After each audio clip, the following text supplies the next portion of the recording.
Sesudah berkata demikian, ia menoleh ke belakang dan melihat Yesus berdiri di situ, tetapi ia tidak tahu bahwa itu adalah Yesus. Kata Yesus kepadanya, "Ibu, mengapa engkau menangis? Siapakah yang engkau cari?" Maria menyangka orang itu adalah penunggu taman, lalu berkata kepadanya, "Tuan, jikalau Tuan yang mengambil dia, katakanlah kepadaku di mana Tuan meletakkan dia, supaya aku dapat mengambilnya." Tuhan, sapaanmu sungguh sangat khas, karena ini mengingatkan aku akan peristiwa hari-hari terakhir di Taman Getsemani. Siapakah yang engkau cari? Di Taman Getsemani, kata-kata itu engkau tujukan untuk mereka yang hendak menangkap dan menyerahkan engkau pada saat kematianmu, mencari untuk membinasakan atau membunuh. Sementara itu kata-kata darimu di taman makam itu, engkau tujukan pada pribadi yang sungguh sangat mencintai dan merindukan perjumpaan kembali dengan engkau. Tuhan, semoga dalam hidupku merupakan saat bagiku untuk mencari dan menemukan engkau dalam setiap peristiwa yang ada. Semoga aku bertekun dalam mengenali kehadiranmu. Semoga aku berani memutuskan bahwa hanya engkaulah yang bisa mengambil hatiku seluruhnya dan meletakkannya dalam luka-luka kudus dan mulia darimu yang mendatangkan kasih karunia yang melegakan. Kurenungkan dua hal. Yang pertama, puing-puing hati.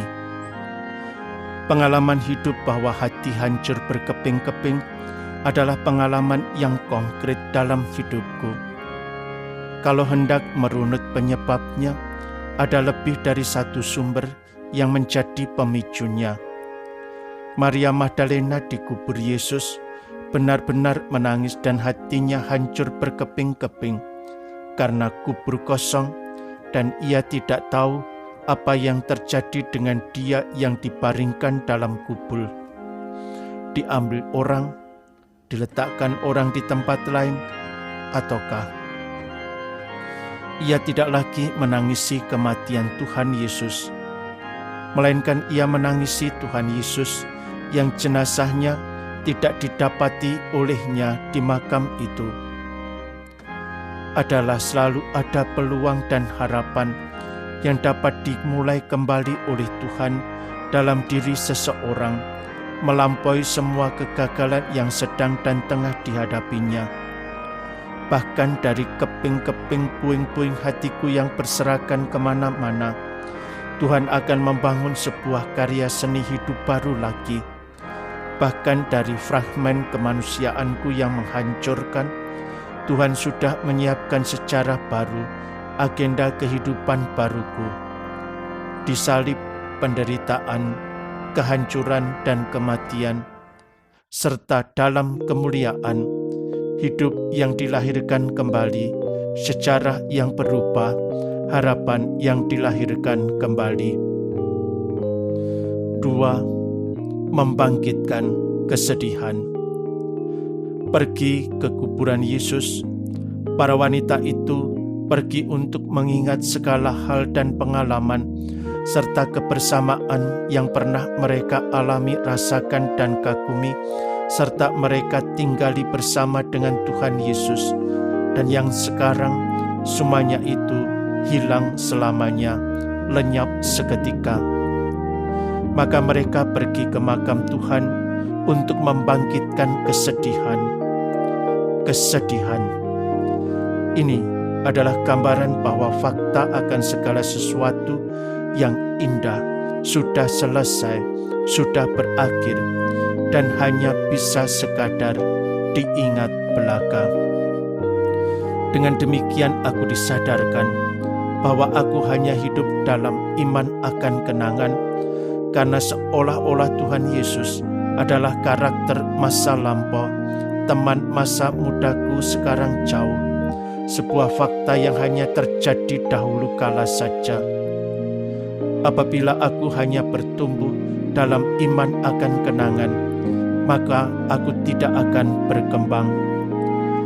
Aku harus kembali menghidupkan awal perjalananku setiap hari, keherananku akan Tuhan Yesus dan kasih karunia, serta kasih setianya dalam hidupku sehari-hari.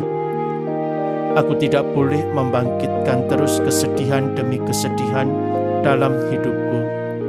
Selanjutnya, mempercayakan diri dengan segala kerendahan hati yang membiarkan diriku dikejutkan oleh jalan Tuhan, oleh kebangkitannya. Kaget dan takut ketika Tuhan mengejutkan hatiku. Namun Tuhan menghadirkan wajah-Nya yang baru untuk selalu mengejutkan aku.